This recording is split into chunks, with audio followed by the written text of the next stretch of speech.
Members present. We're all present. Chuck, Bill, Craig, Shane is here. Members of the PUC, Tom, and Electrical Department, Jeff Eliason is also here.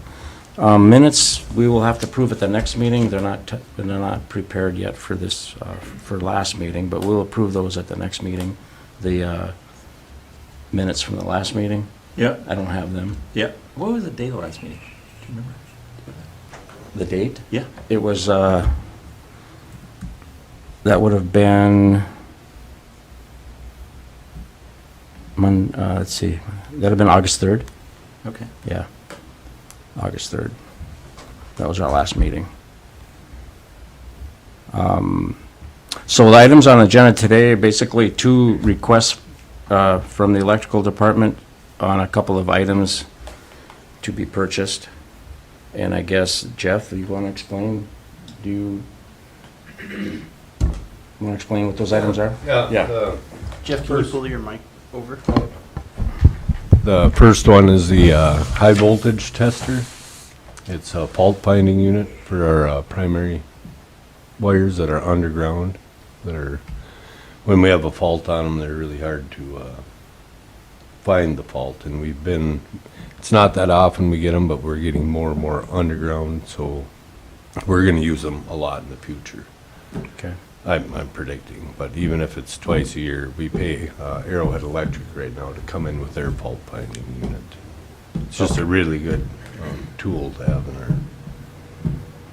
So we've been box. using their services Yes.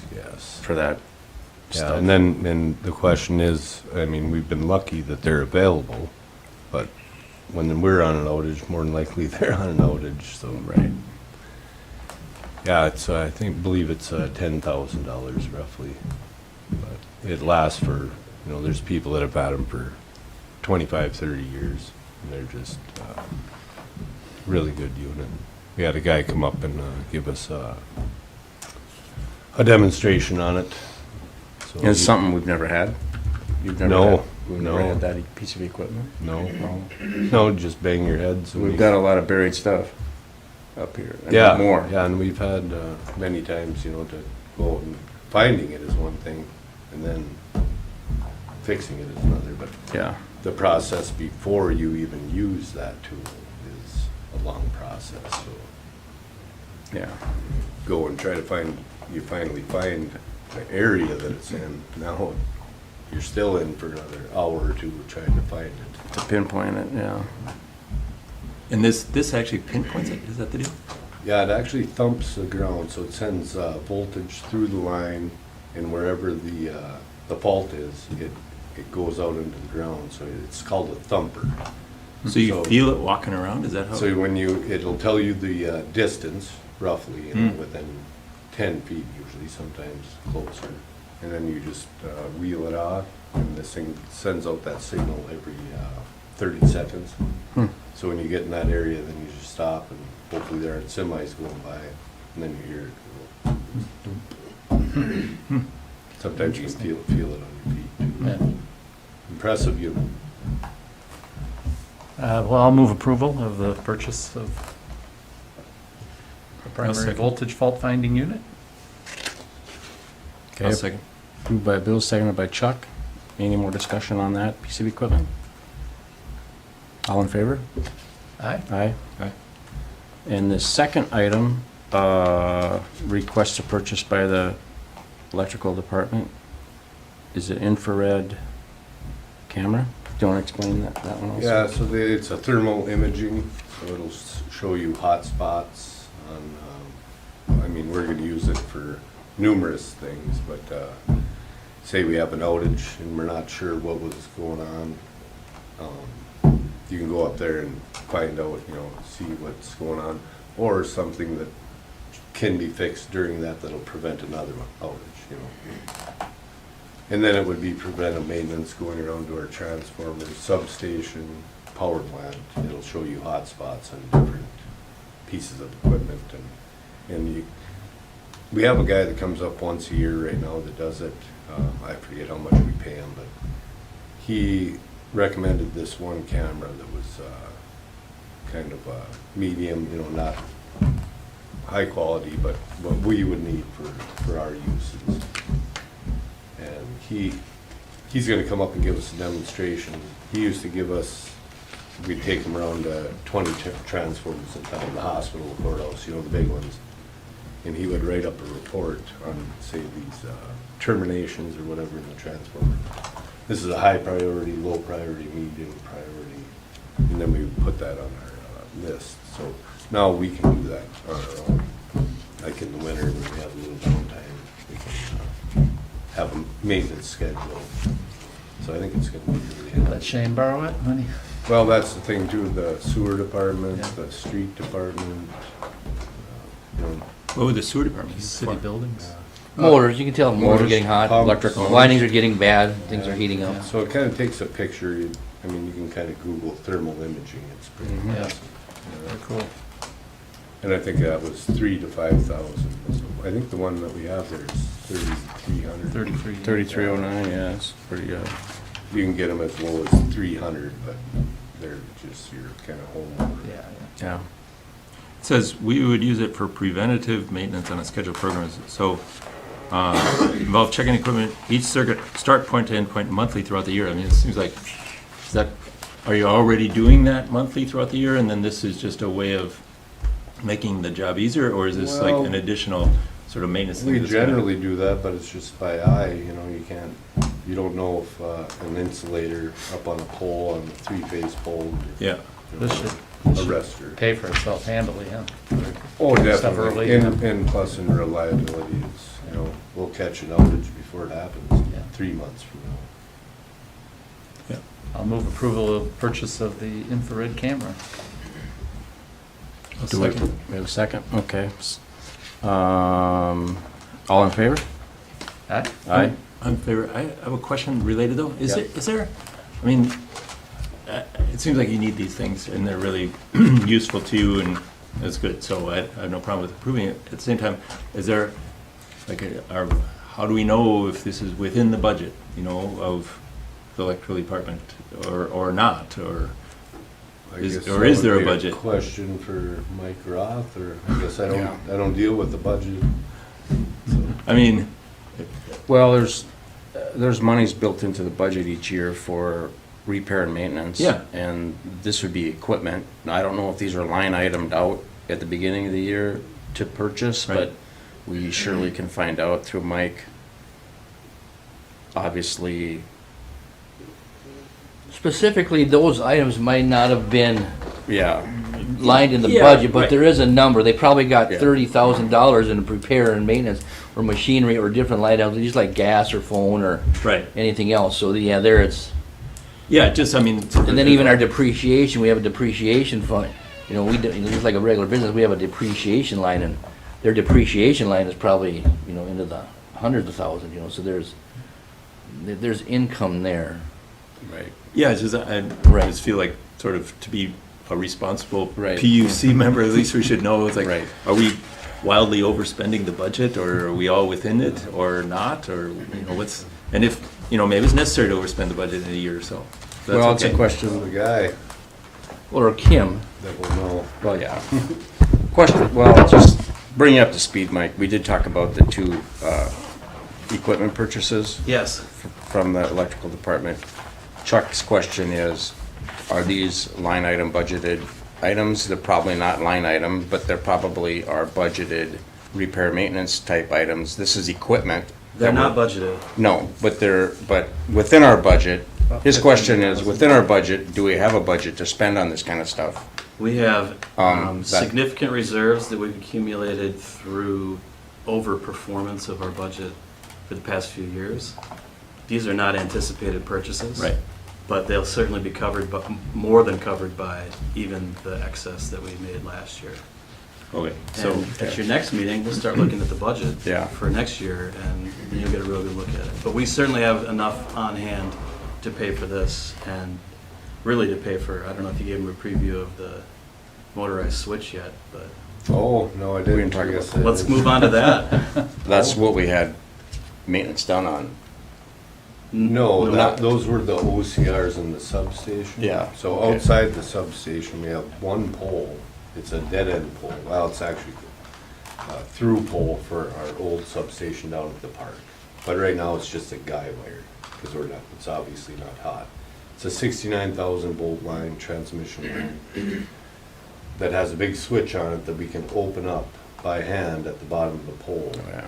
right now, and it throws 3 big blades. Yeah. And that isolates us from the transmission line. Okay. If we have to generate for town or whatever during an outage. And now, they've gotten away from those because they're pretty dangerous. You're down under there, you know, stuff goes wrong, you can have a bunch of melting wires come down on you, Yeah. or whatever. So they make motorized switches for these.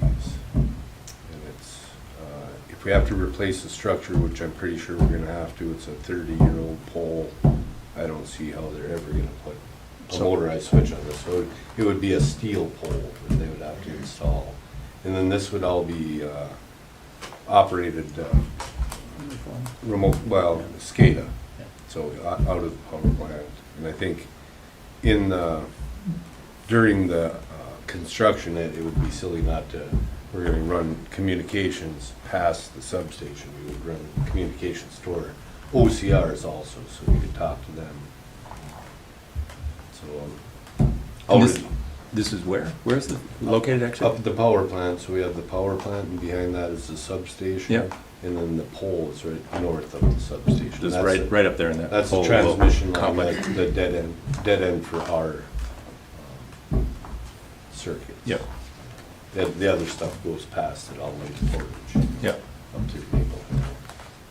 So it's sort of a safety improvement more than Safety anything. and just, yeah, it's just an upgrade, you know. Modernize it a little bit. Yeah, it was designed. Otherwise, it's a in the manual mid-nineties switch. and- So when we have to go onto city generated power, we're flipping that switch manually? Yep. We're Yeah, deep, Have we're, a steel Yeah, pole step about one, this flip long, the and we switch. gotta pull it about a quarter turn, so Yeah. 90 degrees.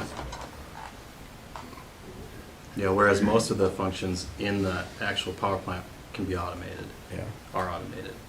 It's We capable still of have to black push a start. button in the substation on that, each OCR to open them, and that's not extremely safe. I mean, it's safe, but it's, something goes wrong, you're right there. You're standing there. It's on the list. There's, This is this point's just a concept. It's something that was pointed out to us at our Yeah. last safety inspection that we should think about doing. Okay. It's gonna be an order of magnitude more expensive than what we're talking about today. So we're gonna. So need to 100,000, like something Maybe like that? like 300,000. Really?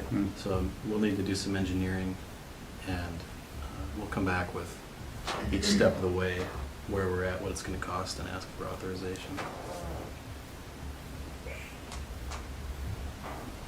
yeah, and I don't know if that 300,000, if that involved the excavation or whatever to get the lines, the electricians, or if that was just the structure. Right.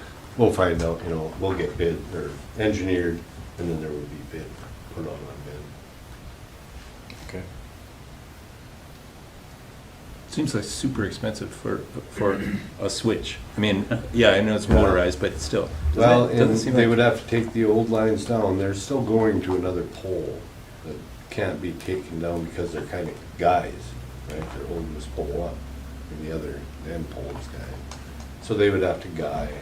So it isn't so much the equipment, it's more just the mechanics of getting Yeah. the and old one down, I the new one suspect out. it's the equipment too. Plus, I'm not sure how they do it, because this is, you're taking 69,000 volts, unless we're gonna run for 3 weeks our power plant, how do they offset the pole, or? Right. It would be an interesting, I have no idea how they're gonna do it. I don't either. Keep them hot, To keep them hot. because they come in, you got the switch that can open it, and then 3 lines come into a transformer in the They substation. must do a temporary connection of some kind, I suppose. Maybe. Who is they that would do it? the contractor. Well, GRE is the one I talked to, Great River Energy. Mhm.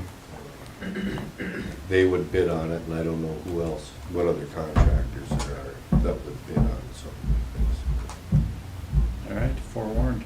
Yeah. Start saving our quarters. Well, we're done saving. We're good. That was the beginning of the story, right? We've got plenty of money for these pieces of equipment. We also have plenty of money for this next thing. But it's just gonna feel a little more significant when we decide to do it. Okay. I believe we paid off the power plant or one of our last payments. I don't know if that has anything to do with it. Well, it will. 23 is the end of our 20-year bond for the construction of the power plant. Yeah, it really kind of does. And our capacity purchase agreement with Simpa is not done in 23. So that, at the time we built it, was really kind of a similar cost. They were covering the capital cost by purchasing the capacity of the plant. And now that we're not paying for the capital cost of the plant, that'll really help the budget. Yeah. There's a lot of factors that are going to go into the budget this year, so we'll just save that till next month and we'll get started. Is there a separate budget, electrical? Electric, water, and sewer each have their own fund. Three Water, different sewer, funds. electrical? Yeah. Like that? Yeah. They each have their own things they're covering. They each have their own rates that cover the revenue side of it. It's still like, as a new commissioner, I'd still like to get a tour before January. You can have it in January, February, Come on, Tom, you got this. October, November. Anytime, but keep it in mind. Have you been to the power plant I'm not. or were you talking about? I've been What are you doing after the meeting? You want to do I can't, I got something else to do. Oh, we can do it during, we have an exercise run coming up at the end of the month. We do a 1 hour run once a month. Oh, okay. So Yeah, if that'd be you want to cool. see it run. Yeah, shoot me a I think text. Charles can Yeah. stop there that time. Yep. Yeah, let us Not know. together. We'll show up. Yeah, together's fine. Can they do it together? Oh. Oh, Charles has been up there Oh, a couple months ago. But he hasn't seen a run. Actually, I did. Yeah. Oh, It was the terrific. day that we were running. Then yeah, not together. I was in it a few years ago. Is this anything with the switch now? Does this have anything to do with Simpa as far as our relationship with them and money's- Doesn't money's- necessarily, Money's no. involved in running the power plant when they want it run? I mean, the switch, I mean, is this, I think it allows Financially, they're some possibilities of making it easier for them.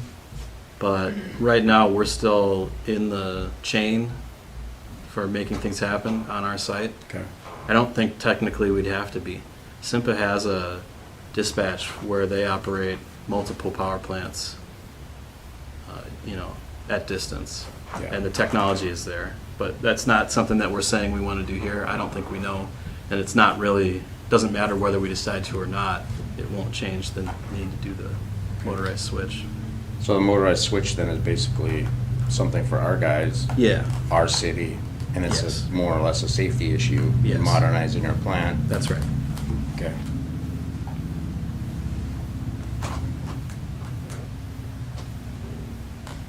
Okay. Any more discussion on, Tom, are you next? You're not, I don't have an agenda, so we'll just make one up. What are you Yeah. here for? well, first of all, briefly talk about, last time, I don't think Bill was here. We went through Right. the order and Right. issues and the plan issues and design, and in between here and there, I had a couple conversations with our engineer that's, worked on it before, brought him up to speed, that, the current PUC wants to move forward and look into it again, so he's, delving into that again. The consultant? Well, the engineer, yeah, our engineer, Engineer, after the consultant talked about auctionating things? that guy, yeah, that guy, he was our engineer. Okay, Yes, I talked to, Scott Schaefer, and we went through that, so. okay. He asked a bunch more questions, we got some stuff, so he's, actually, I thought he was coming up sometime. I think he's gonna be here too. He's gonna go fishing out on the big lake, so he wanted to know if he can come by. Whatever. So what's the status at this point? They're just getting re-ramped up, so. But all this time when we were doing all this litigation stuff, everything was just kind of on hold. Yeah. We just see what's going on and see, no, that's moving forward again. So then we can move forward with this. What's the litigation status that you say is moving forward again? Well, yeah, Have to do with the mercury, right? the Mercury. Yeah. And the city council passed the deal that they're gonna drop one thing, move on, so we can start a variance process, so then we can start figuring out what kind of immediate and long-term, plans you want to do for the wastewater facility. Yeah. If it involves mercury or not, but there's other issues, and we didn't want to do any of the other issues till we knew what we had to do or not do with the mercury issue, so.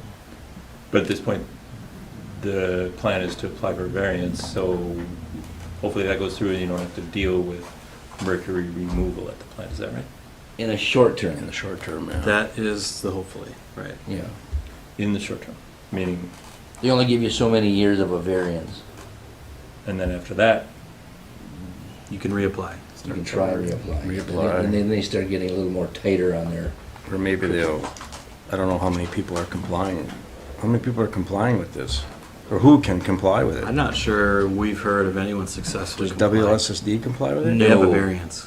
They were in too, yeah, I okay. think they're applied for their second one too.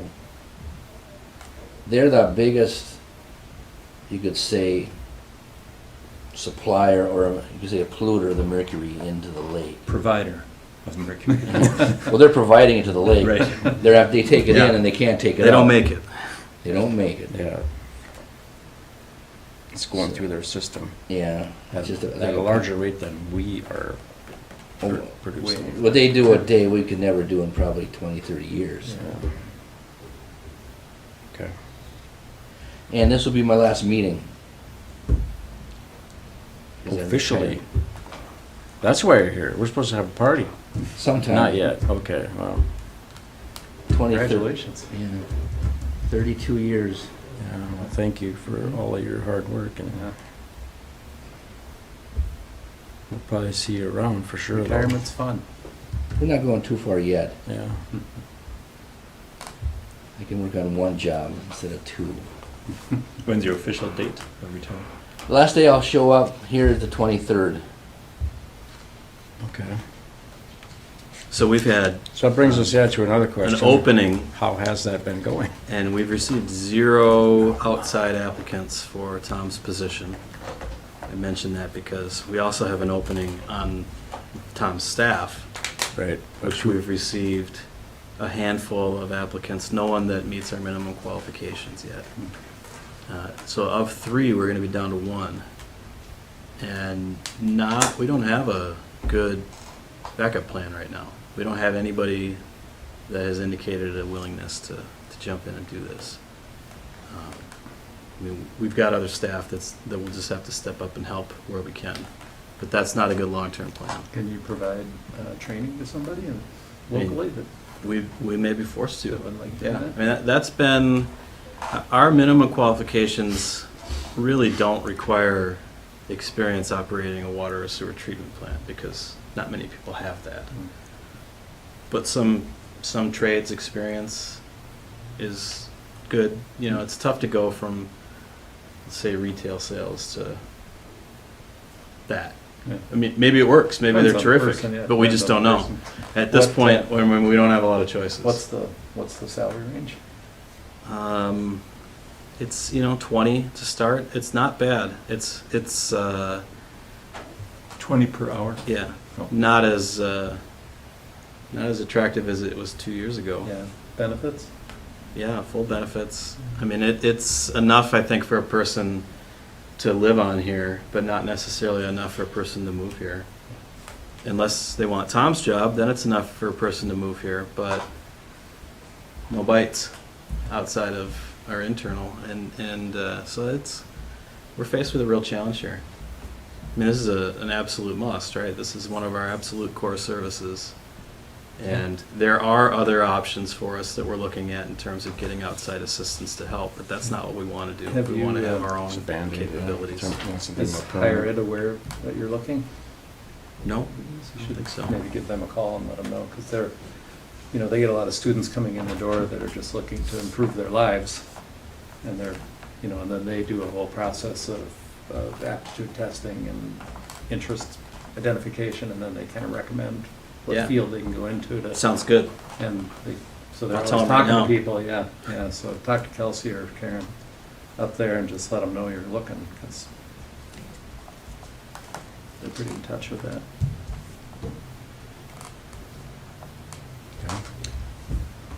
And salary range for Tom's position, plus or minus?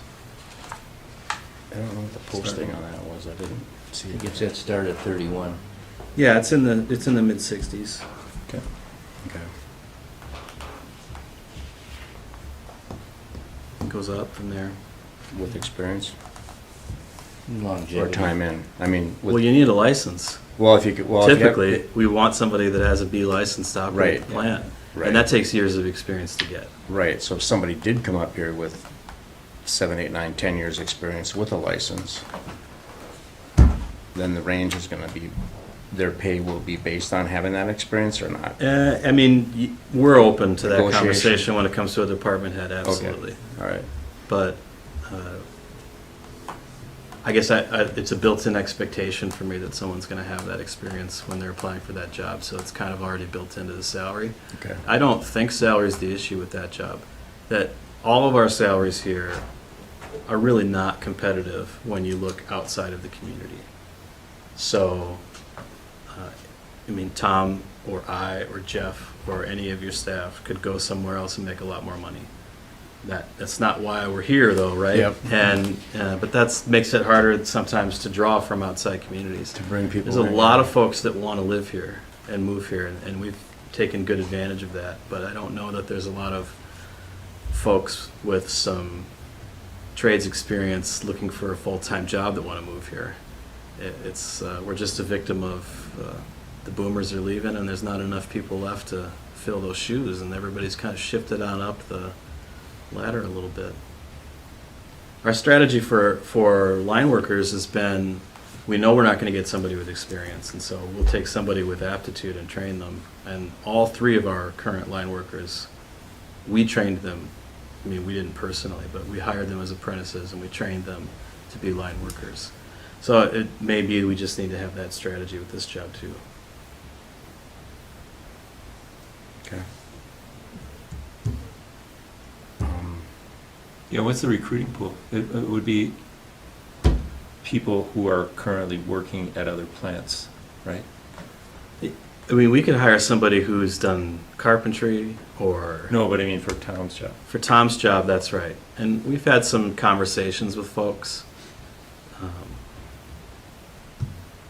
Just not a lot of action. Not a lot of interest, yeah.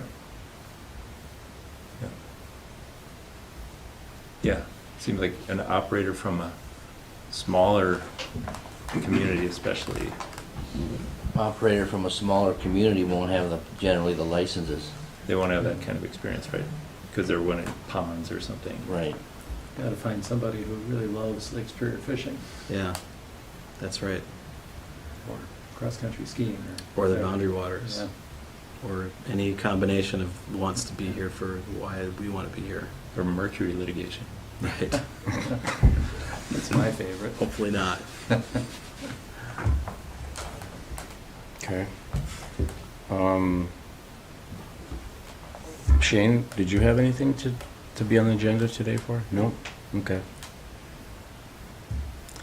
Any further discussion with anything from anybody? Yeah, I'm still Yeah. interested in getting Mike's short course on public meeting law Great, let's do that right before we talk about budgets. next meeting. Yeah. Okay. So right now, I'm staffing this board, the planning commission, and the city council.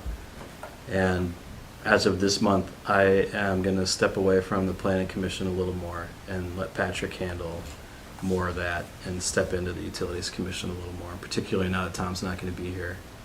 I just think there's a need for a little more of my time at this, so. Okay. Okay. Well, is that everything? Do we have a motion to conclude the meeting? So move. Okay. I'll second the motion. Okay. All in favor, aye? Aye. Meeting is adjourned. Thank you.